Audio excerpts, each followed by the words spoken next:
Hello everyone, this is Ashley Tucker. Thank you for joining me today. I have a wintry Christmas shaker card to share with you today using just a simple die set and a bunch of cardstock. To start out this card, I grabbed an A2 size panel of Neenah Solar White cardstock, as well as a rectangle die, and I used that die to make a frame for my shaker card. I grabbed another panel of A2 size cardstock, this time in the color in the navy from Gina Designs, and I used the frame that I made to trace the space on this panel of cardstock that is going to be showing when I make my shaker later. I took another piece of white cardstock and I freehand drew a hill shape on that with some pencil, and I cut that out with some scissors. Then I took a piece of snow cone cardstock from My Favorite Things and I did the same thing on that one, doing a different hill shape for this one. And just so you know, I did sketch this card design out in advance, so I knew that I wanted these hills and I had a good idea of what I wanted them to look like. Next, I grabbed these two little tree dies. These come from the Snow Globe Accessories die set, which is from My Favorite Things. And this actually was a freebie die set that came with my order in the last order that I made. It's a cute little die set that has these little trees as well as a small house and some string Christmas lights. I cut a whole bunch of these trees out of two different colors of cardstock. I used Cornflower cardstock from Simon Says Stamp, as well as soft navy cardstock from Simon Says Stamp. I really love the look of all of these different color blue cardstocks together. The inspiration for this card actually came from a Pinterest color combo that I found, which had all of these blue colors as well as a pop of red. Okay, so I added some glue along the top of the snow cone colored hill, and then I glued all of those trees along the back side of that hill so that you can just see them peeking up over the top of it. Once the glue on the trees was dry, I added some liquid adhesive to the back of that entire panel, and then I adhered it to the panel of In the Navy cardstock, which is the background of my shaker. And I have that pencil frame so I know what's going to be seen through the shaker, and I can just use that as a guide. I grabbed the little house from the die set and I cut that out of some Schoolhouse red cardstock and some SLATE cardstock, both from Simon Says Stamp. Now the reason that I cut it out of both of those is because I left the roof attached to the die, so I wanted to cut the roof out of the gray and the house out of the red.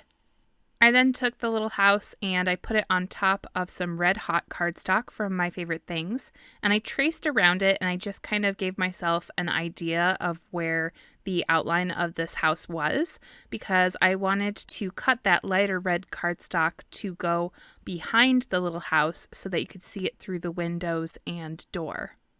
So I glued those together, and I'm sorry it looks really, really tiny on camera, and that's because this little house is very, very tiny. So I glued those together, and then I glued the roof on. The first time I added the glue for the roof, it was just a little bit too much for such a small thing. So I just kind of brushed away the excess with my finger, and then placed the roof on there and adjusted it until it was lined up, and then I have this cute little red house. I glued the house to the top of my white hill that I made earlier, and I kind of placed it off to the side. I'm trying to go for the rule of thirds here with this house. If you're not sure what rule of thirds means, it's a design term. It's about composition. It basically is a really good guide for you for placing your focal point on any kind of design so that it is more visually pleasing. I went to school for graphic design and I owned a photography business for 10 years, so I had to know all about the rule of thirds.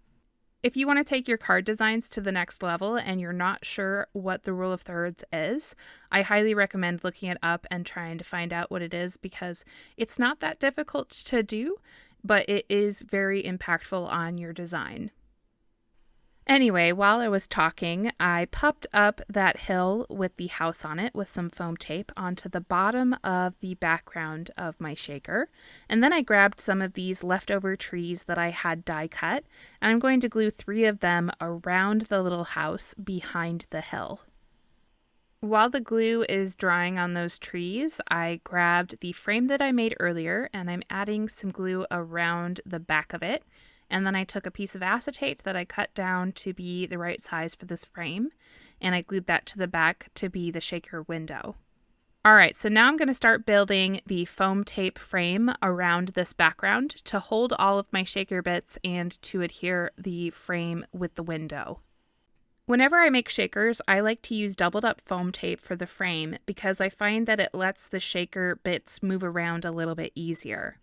Now for this background, I already have foam tape underneath that hill, so I don't need to add doubled up foam tape on top of that hill because I already have one layer, so I only have to add one more layer of foam tape where that hill is.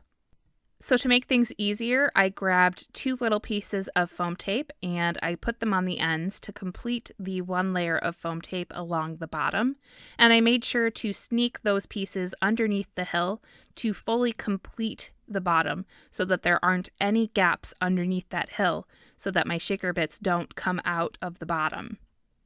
I then added doubled up foam tape on the other 3 edges of this background, and then I'm going to add just 1 layer of foam tape along that bottom to complete it. That felt like a lot of complicated information. I really hope that I explained that well enough. Also, just in case my voice sounds a little bit different in this video, I don't think it does, but just in case, I am a little bit sick right now. My daughter was really sick last week. She was in the hospital, which is why this video is a little bit late, but she decided to share her sickness with me. It's nothing to be concerned about at all. It's just a little cold. With my daughter, the cold turned into croup, which can be really hard to deal with for little kids, but luckily she got the medicine that she needed. For all of you who shared comments with me on my post about my daughter being sick, saying that you were praying for her or hoping she would feel better, I really appreciate all of those comments. I do want to say she is feeling much better right now. Anyways, I used a white gel pen and I added some dots to the dark blue background to kind of look like snow, and then I removed the backing paper from the foam tape before filling in the shaker area with all of my shaker bits. For those shaker bits, I chose some clear micro pearls as well as some iridescent clear large glitter, and then I used the frame and closed up that shaker. And I find the best way to do that is to stand up and look directly over it so that you can line it up really well. I then adhered that entire shaker panel onto an A2 size card base. For my sentiment, I wanted to do something really quick and easy, and whenever I want to do something easy for a sentiment, I like to grab these pre-printed sentiments from Simon Says Stamp. This one's from the Christmas set, which I'll have linked down below. When you cut these sentiments down into strips, because the core of this paper is white, you will see that white on the edges, so I like to take a black Copic marker and color those edges to just make it look a little bit cleaner. I popped that sentiment up with some foam tape, and then this card is all done. Thank you so much for joining me today. I hope you really enjoyed this card design and that it gave you some ideas. Feel free to check down below in the description for the links to all of the products that I used. I hope that you have a wonderful day today, and I'll see you next time.